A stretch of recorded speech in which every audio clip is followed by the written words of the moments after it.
한국 경제는 수출로 성장했습니다.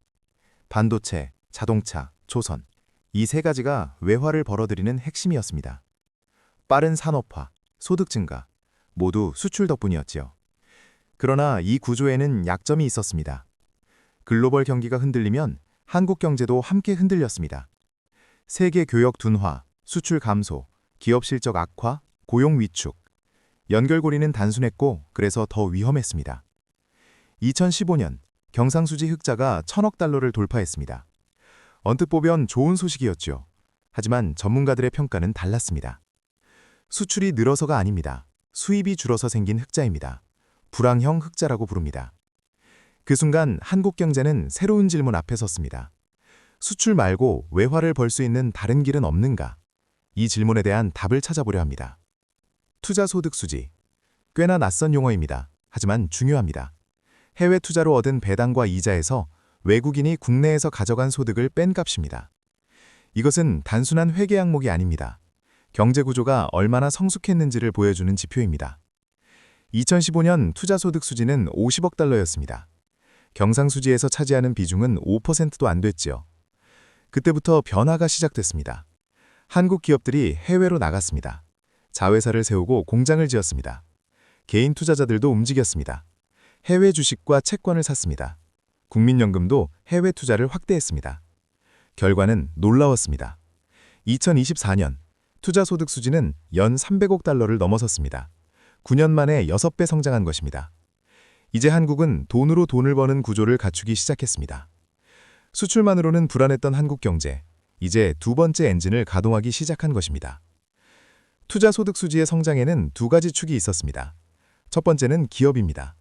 한국 기업들의 해외 자회사가 성장했습니다. 자회사들이 벌어들인 이익은 배당금으로 본사에 돌아왔습니다. 2023년 결정적인 변화가 있었습니다. 해외 자회사 배당에 대한 법인세 부담이 크게 줄었습니다.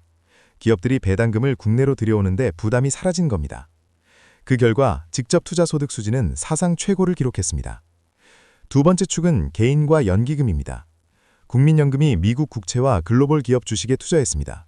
개인 투자자들도 해외 자산에 눈을 돌렸습니다. 배당금이 꾸준히 들어옵니다. 환율까지 고려하면 수익이 괜찮습니다. 증권 투자 소득 수지는 3년 만에 3배로 증가했습니다. 기업이 끌고 개인이 밀었습니다. 이 두 흐름이 합쳐진 결과 투자 소득 수지는 경상수지 흑자의 약 30%를 차지하게 됐습니다. 한국 경제의 지형이 바뀌고 있었습니다.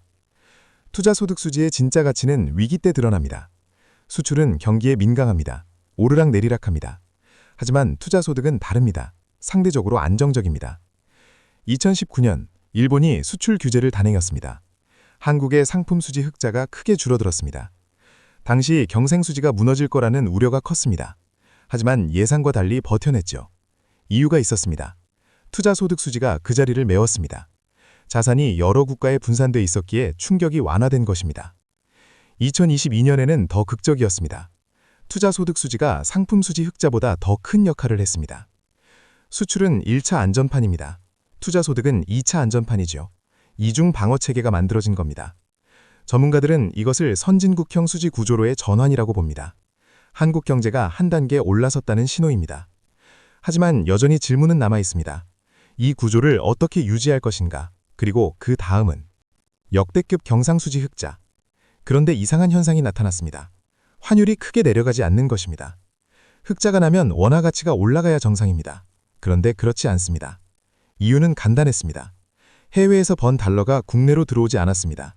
다시 해외로 나갔습니다. 기업들은 국내 투자 환경을 고려했습니다. 제도적인 불확실성도 있었습니다. 결론은 해외 재투자였습니다. 글로벌 경쟁력을 위해서는 현지 투자가 필수입니다. 국내로 가져와 봤자 쓸 곳이 마땅치 않습니다. 긍정적인 측면도 있습니다. 기업의 글로벌 경쟁력이 강화됩니다. 하지만 한계도 명확합니다.